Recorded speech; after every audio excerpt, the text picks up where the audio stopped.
Good day everyone, this is our group presentation. Content discussion. Know your cost. An activity on fixed, variable, and marginal cost. A small bakery has the following monthly cost. Rent 10,000 pesos.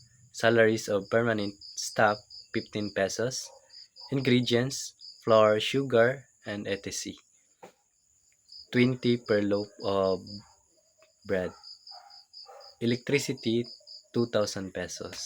If the bakery produces 1,000 loaves in a month, answer the following.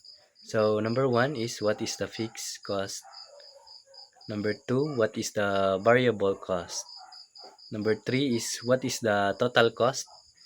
Number four is what is the average cost per loaf?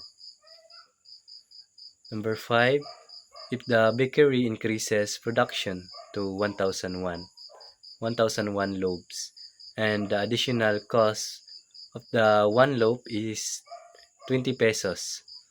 What is the marginal cost? Fixed cost. So among fixed cost is 25,000. Among giads ang rent nga 10,000 sa salaries nga permanent staff nga 15,000 pesos. So 10,000 plus 15,000 is 25,000. Ang pagkuha sa variable cost is ang 1,000 gi-times siya sa 20. So equals 20,000. Dayon giplasan din siya sa electricity which is 2,000. So 20,000 plus 2,000 equals 22,000. So our total cost is 47,000. So among giyan ang fixed cost of ang variable cost. So 25,000 plus 22,000 equals 47,000. Then our average cost is 20 pesos. Number 5. If the bakery increases production to 1,001 loaves and the additional cost of the one loaf is 20 pesos, what is the marginal cost?